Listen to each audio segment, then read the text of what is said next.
It's Tuesday. So, welcome back. Happy Tuesday to you. First and foremost, let me say thank you to any of you, to all of you who wished me a happy birthday, who sent me a message, who, called, text, Facebook, any of the ways that people surrounded me with love for my birthday. I want to say thank you. On the day itself, I was reminded that I recorded the first or second episode on my actual birthday. And one of the things I said during that episode was that one of the goals of this project was to take back the happiness, the excitement around my birthday. Traditionally, October is a very hard month for me because of my father's passing and all the other things that happened right before that kind of led up to my downward spiral. And so this year truly was a big turnaround from where I was last year, the year before, and several years before that. And there isn't one particular thing that I can give credit to other than doing the work and allowing God's healing to take place in the doing. And so today I'm going to talk about one of my favorite songs in this lineup, and two, a big part of that journey from not really enjoying my birthday to completely enjoying it. The other thing I want to say is, by the time you're hearing this, 2 days ago was Halloween. I'm recording it on Halloween Day. You'll hear it in 2 days. So I want to wish everyone a safe and happy Halloween for those of you who celebrated that. For everybody else, I am Brandon T. Bailey, and this is Controversy.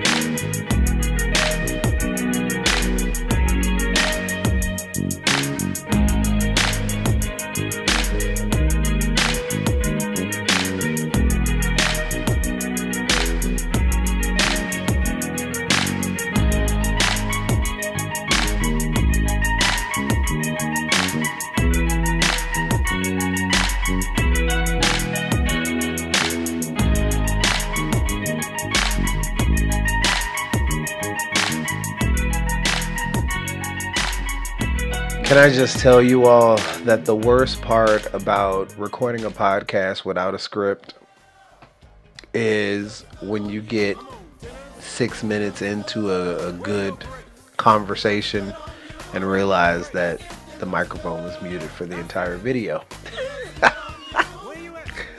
Oh man. All right. So Donald Lawrence has a lot of hits, and one of them is the song that I was just playing in the opening. And what I really connected to with this song is he talks about gifts and how your gift will make room for you, how your gift is your grace, and that if you work your grace, it will open up doors and it will provide things for you that you otherwise would not have. And I want to explore this a little bit because I refuse to believe that I'm the only one who, despite learning this theology and believing it,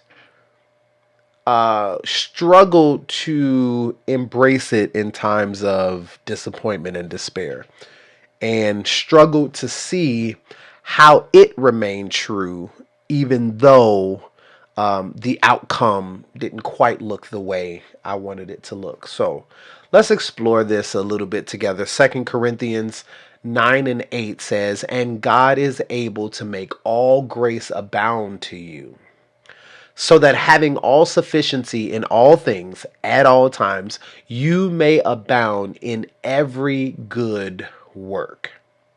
This is what Donald Lawrence was talking about when he said, this grace is your gift. And it is the gift that will abound you with enough sufficiency to do good work for the kingdom. Now, Proverbs 18:16 says, a man's gift maketh room for him and bringeth him before great men. And where I found conflict, where I found tension, is that once I recognized what those gifts were, what those areas of grace were in my life, I looked for the room that they were supposed to make. I began to search out. I began to set expectations towards when and how the room would be made for those gifts to abound, right? For those gifts to provide for me, for those gifts to sustain. Now, this is where it gets really, really interesting, because there are times when we set unrealistic expectations around our own giftings. What do I mean by that? There are some singers, there are some preachers, there are some business people that are called to the local level. And there are some, insert same categories, that are called to a more national level. Somebody who owns a bakery down the street that is doing really, really well, it obviously would be considered successful. Now, we might look at the person who owns a chain of bakeries and call them more successful. But I look at those two things and say, both of them have a gift, and their gift is making room for them. The problem lies when the local anointing, when the local blessing, when the local business has an expectation around arriving at the national level. And if they never make it there, seeing a lack of success in where they are. I'm going to talk about me for a minute. I have made the mistake of expecting that as I operated in the gift, in the grace that God had allowed, seeking out things, people, places, for God to expand that ability. And although honestly, that was not in and of itself a selfish endeavor, when people did not work out, when the situation did not work out, when environments did not manifest, right? I was then disappointed, disjointed, let down in a way that was mentally and emotionally unhealthy, right? Because I projected an expectation on the situation that was greater than where it was or where it was intended to be at the time, right? So that's like getting your first bakery and being upset that it wasn't a contract for, a chain of bakeries. And so I have struggled as I have grown, and in seeing the gifts and the things that God has given to me, as prosperous, as helpful, as anointed, as effective, because they did not have the reach that I expected them to have. Now, the first thing that people comparing or seeking to really, really explore this in their life have to ask is is the call of God, is the anointing of God that you have heard for you? Are you clear about what level it's at? And are your expectations around the things that you're doing and the places that you're in connected to where God's calling really is? Because it is possible to be doing work for the kingdom, right?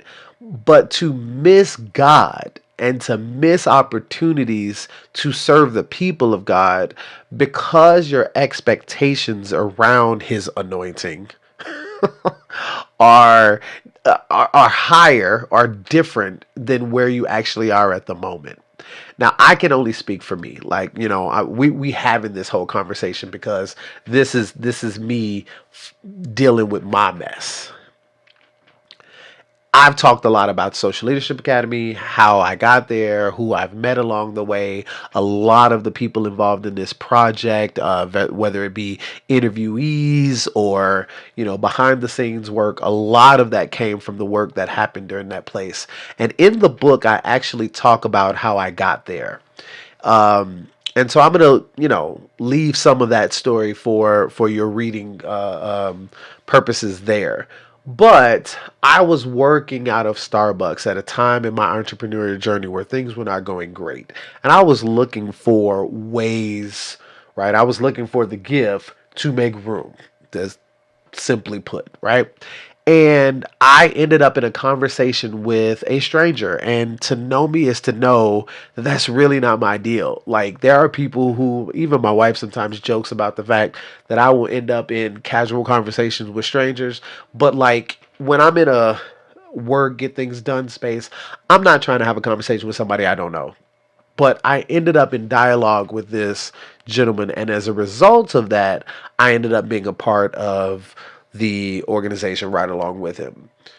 I did not know, I did not expect that at the time, just being a part, right? Just offering my gifts, just offering that grace would open the door to be a part of the team.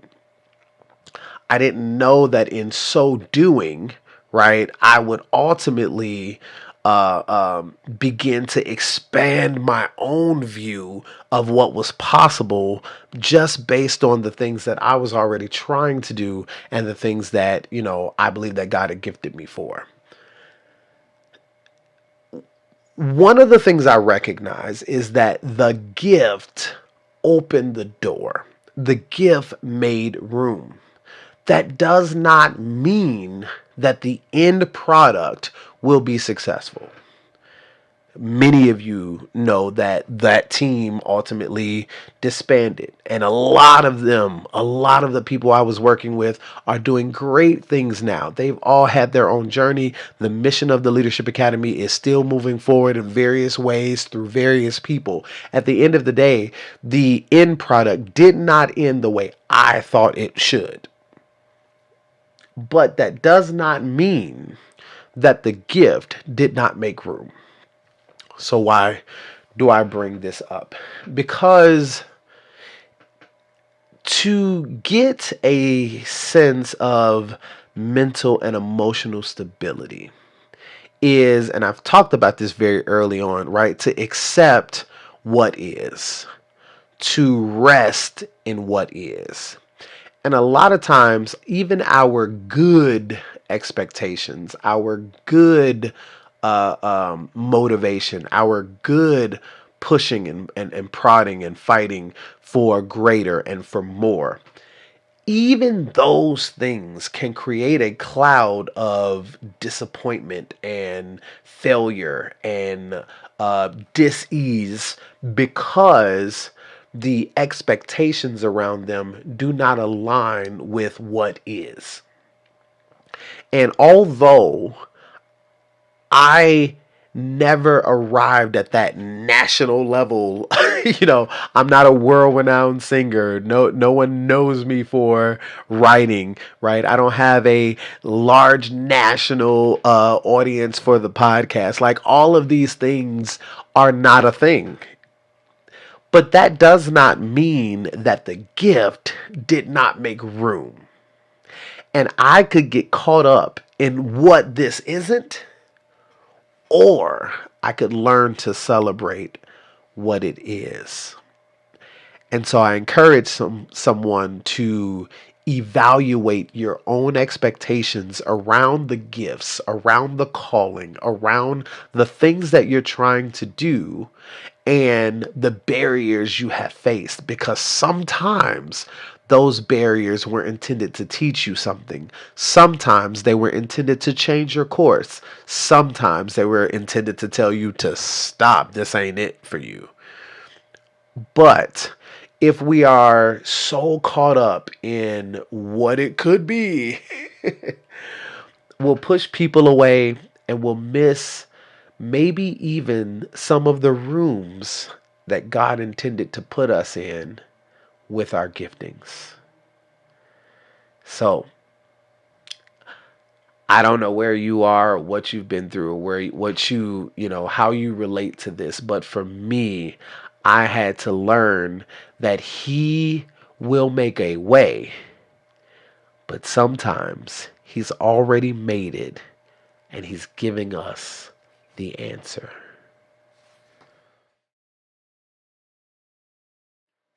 All right. I set out on a mission when I started this show, when I launched this organization, when I set out to complete this project. Honesty. Last episode, I interviewed Nicole. That's my sister. That's my girl. It's my dog. She said some hard stuff in that episode. If you haven't heard it, go listen to it. Um, we were talking about Job, and one of the things that she said was that Job had faith in his faith and not necessarily faith in God. Now, I'm not going to dissect that from a theological standpoint, but the point she was getting at was self-righteousness and how some people of faith can be so deeply moralistic, so deeply spiritual, that their righteousness comes from them instead of God. So Webster's definition of self-righteousness is convinced of one's own righteousness, especially in contrast to others. I'm gonna come back to that. Very narrow-minded, moralistic view of oneself and life. Why do I bring this up? I don't know what it's like to come to Christ in this crisis, in this pandemic, in the midst of turmoil and challenge. Okay, I'm going to push back on what I just said a little bit, because I would argue I had to learn to come to Christ in order to get back there. All right. But the point I was making is, having grown up in church and having had that modeled for me for my entire life makes it difficult for me to fully appreciate the perspective of those who are new to their faith. Because even when my faith was I feel like life has always tested my faith. But when the foundations were rocked for the first time, 2015, 2016, that was the first time I really looked at myself and acknowledged self-righteousness. Okay, walk with me, folks. Some of y'all need to crawl with me. It is easy when you've grown up in church and you've grown up in faith and you've experienced deep religious and spiritual things at an early age. It is easy to become so embedded in the routine of faithful behavior that you never really depend on God. I called this show Controversy because I'm going to say some hard things in this segment. One of the reasons I stepped away from ministry, and I remember it so vividly because I miss it so dearly, I recognized one day, one Sunday, standing on stage, pouring out, I mean, laboring and pouring out and ministering and singing and just, I mean, watching people worship, watching the power of God move in the room, just being a part of all that, and still having this sense of emptiness. Feeling very, even in the moment, y'all, it's so hard to explain this, to feel both used by God and disconnected from Him at the same time.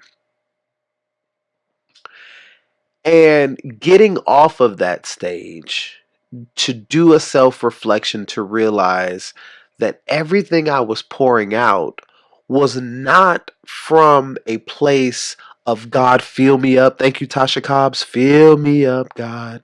Fill me up. No, that's not where I was. I was pouring out from a rehearsed place. And I don't mean that in the cynical way it sounds, but it's kind of relevant because I was so accustomed to the process. Pray, call down the fire and anointing, pour out before the people. There was a routine to my spirituality, even in leadership, that while my faith was being tested and tried, it did not draw me closer. I'm hearing all kind of hymns and stuff. Draw me nearer, nearer, blessed Lord. That's not the place I was in. It was my own faith in my own faith.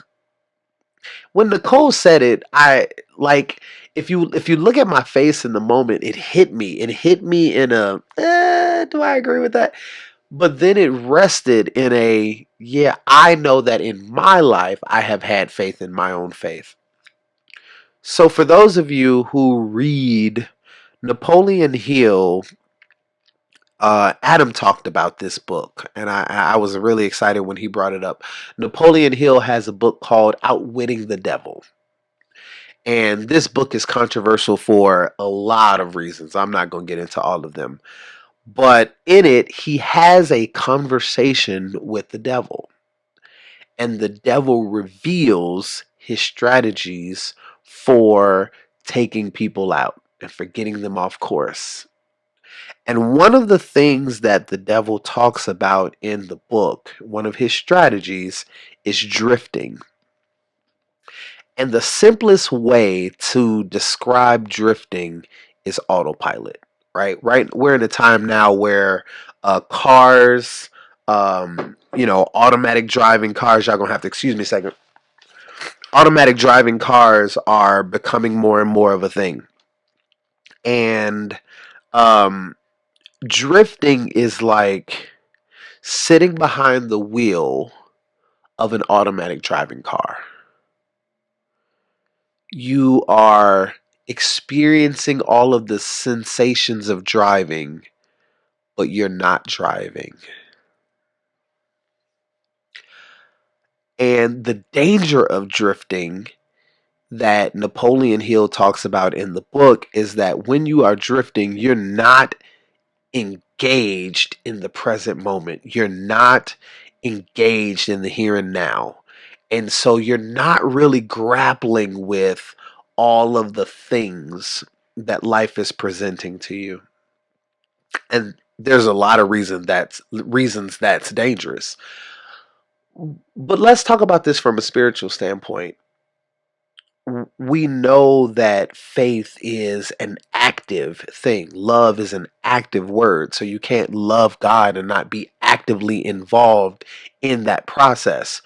Drifting is about going through the motions, but not being physically and mentally and emotionally present.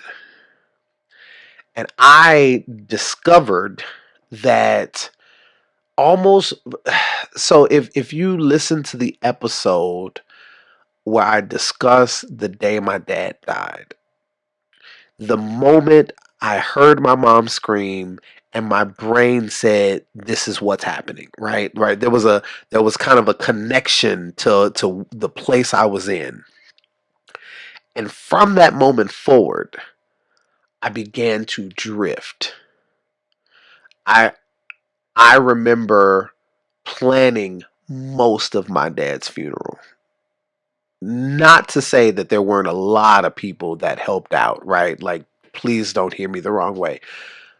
But even my uncle acknowledged, like, man, I've seen you lead in a way that you haven't led before, da da da. Right? And there was just a lot of things that I was doing.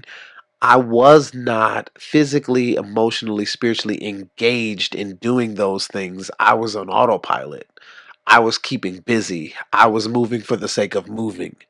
And that caught up with me in ministry, right? It came to a head on that stage that one Sunday, and I realized I could no longer do that because it wasn't fair to the people of God. Because as a worship leader, there is a responsibility to lead people into the presence, not to send them, not to give them directions, but to actually lead them into the presence. Well, the only way to do that is to actually be getting there yourself and to be familiar with that place. And I was no longer familiar with that place.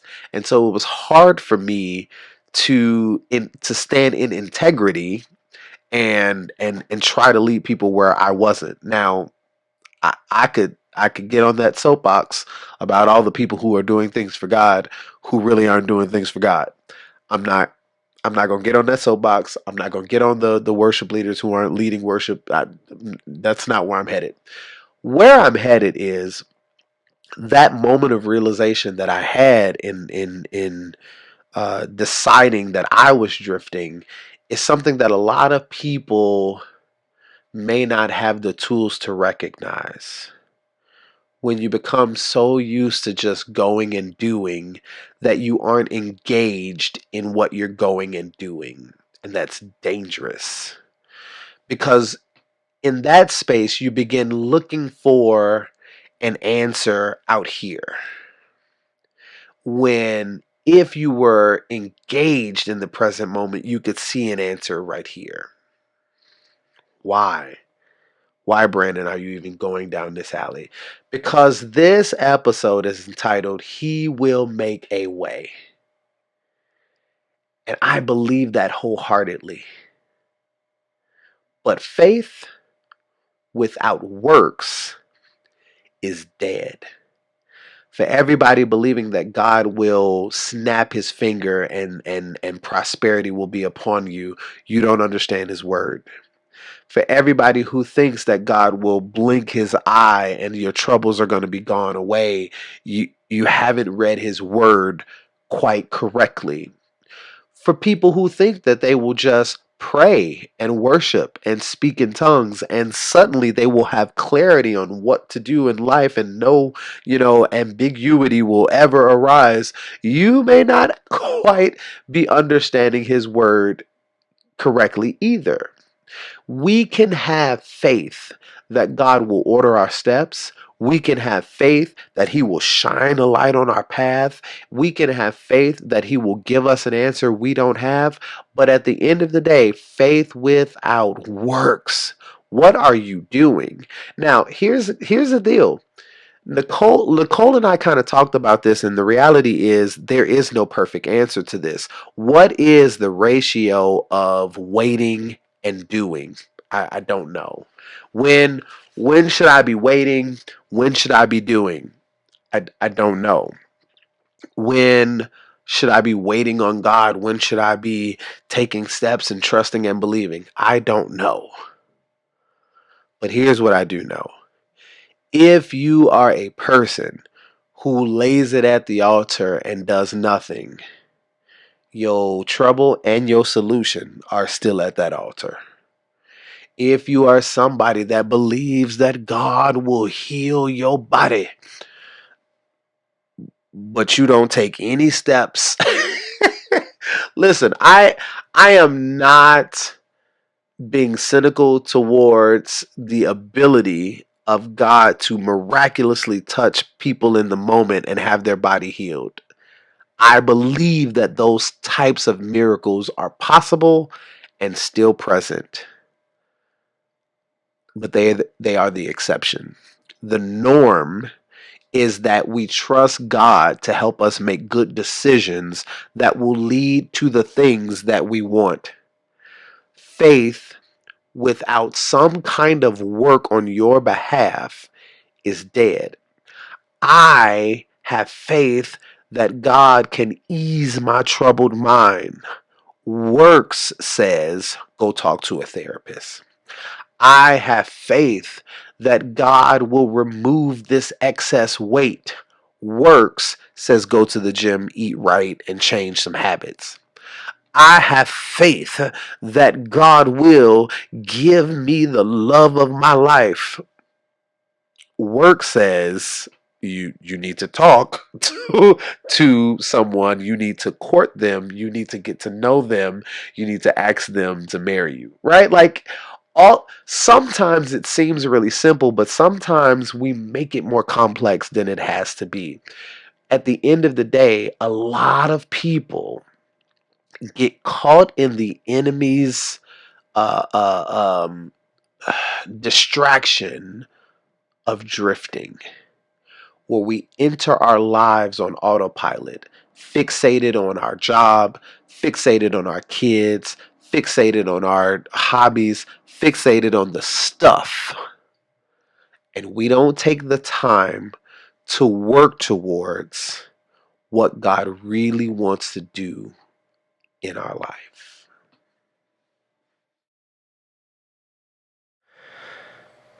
I don't know how this episode became a confession session.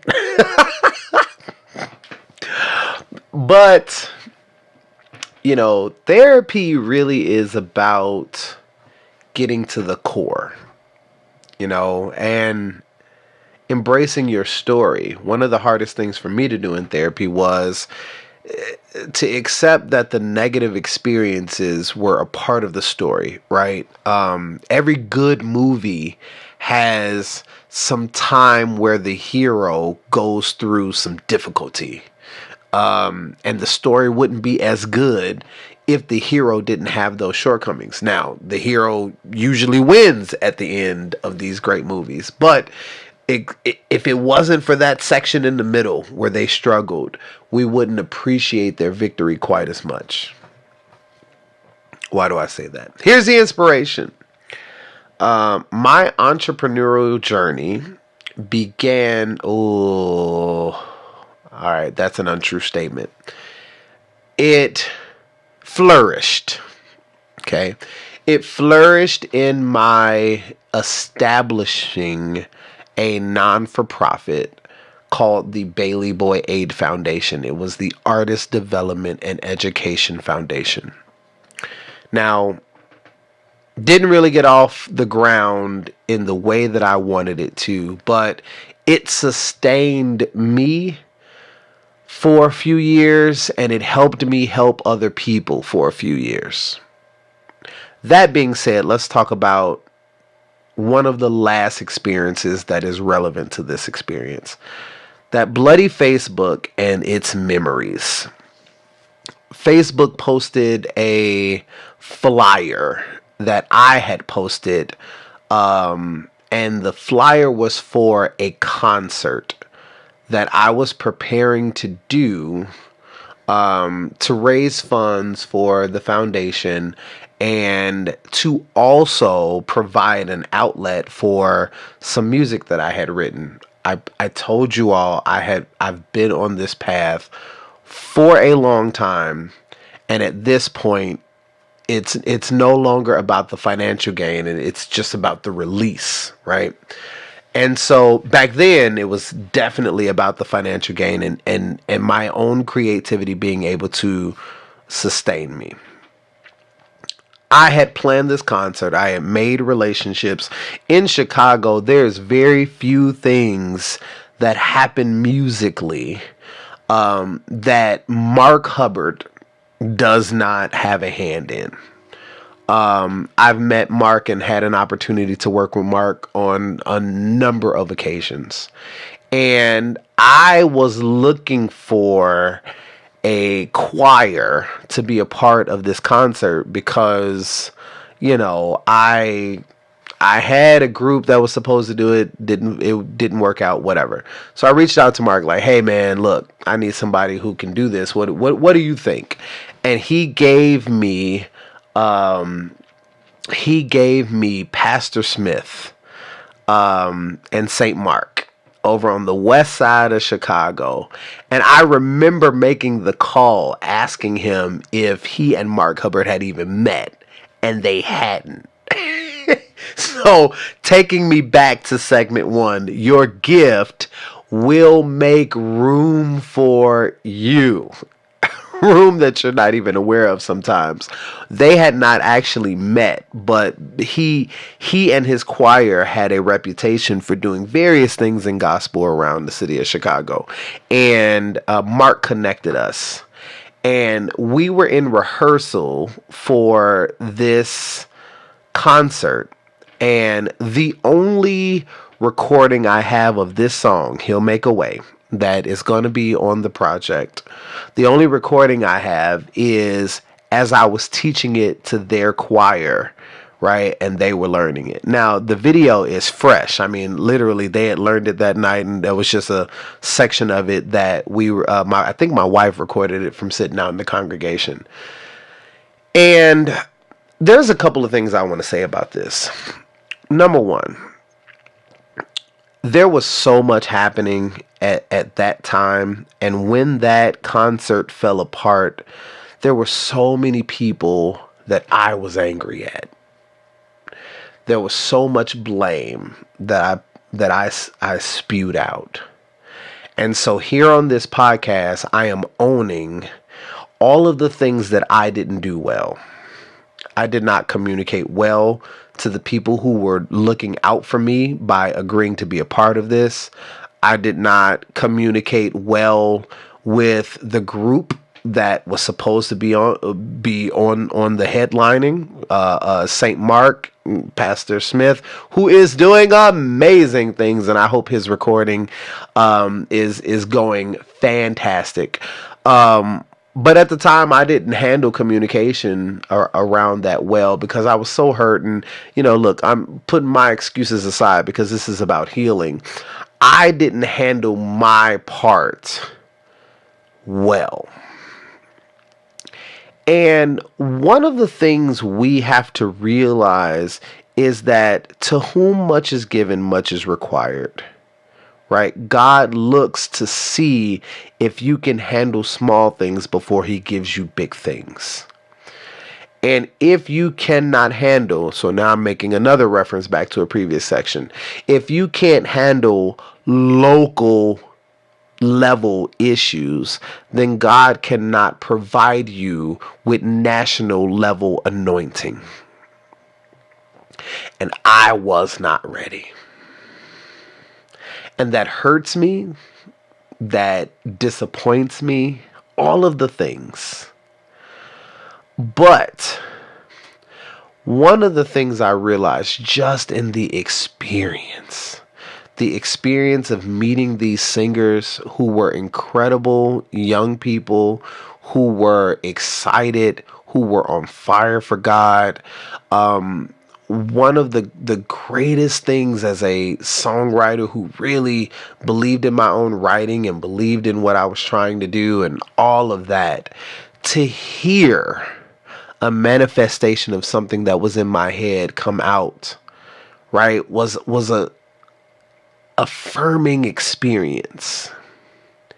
And I believe that there are other creative outlets, there are other creative things that other people seek to do, but they don't do because they don't get that affirmative experience. That concert never happened. The Aid Foundation eventually dissolved. I eventually moved on. But the work that I was doing and what I was trying to accomplish has survived all of the drama, all of the time.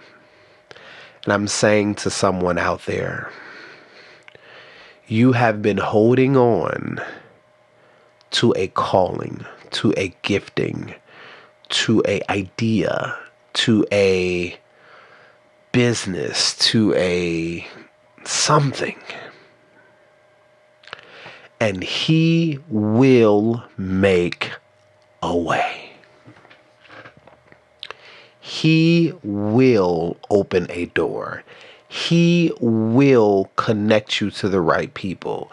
He will provide the resources that you need to make it come true. I am a witness that you can squander those things, that you can prolong your destiny, that you can press the snooze.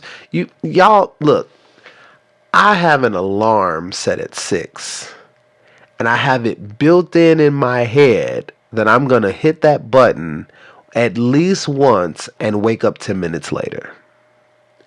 But unfortunately, my body is so used to that behavior that sometimes I wake up 40 minutes late because I've hit that button without thinking about it, because that is my learned behavior. Now, I've been battling a cold and I just refuse to stop recording, even though I'm battling issues. So y'all forgive me for being on screen wiping my nose.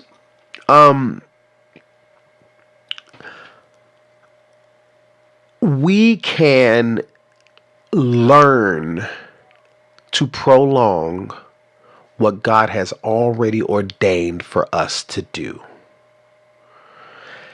And I want to encourage you to unlearn that behavior. Because faith without works is dead.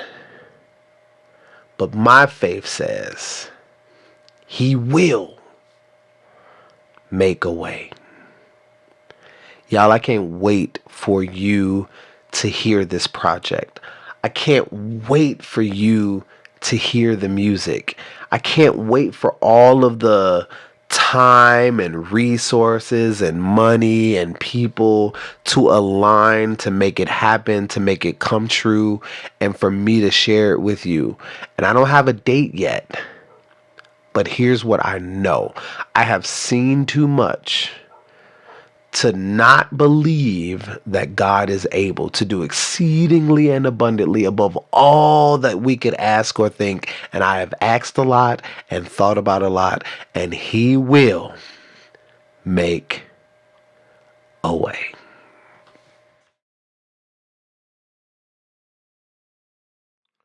Trauma survivors, trauma supporters, to all of you, the TS Strong community, thank you once again for listening to or for watching another episode of the Controversy Podcast.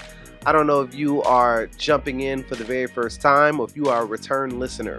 Either way, we are more than halfway through the season 1 now, and I am very, very excited to have you as a listener. So, whether it's your first time or you are a returner, I'm going to ask you to please click that like button, click that share button, subscribe, rate, and review the show. We are actively working on season 2, getting ready to share some new content, working on some new strategies and other ways to engage our community. So I look forward to reading some of your comments. I look forward to hearing some of your feedback and making the show an even more engaging place for all of you trauma survivors, trauma supporters, and people who know what it's like to struggle with, to deal with issues of mental health. Now, if you are not already a part, I'd like to invite you to the community on Facebook. It is called A Safe Place, where trauma survivors and trauma supporters are gathering to share resources, to share ideas, and to share testimonies about the things that we are all going through, that we have all been through, and supporting each other on how we can make it to our next level. So I look forward once again to seeing you around the community. Thank you guys once again for checking out the show, and I hope to see you again next time. Peace.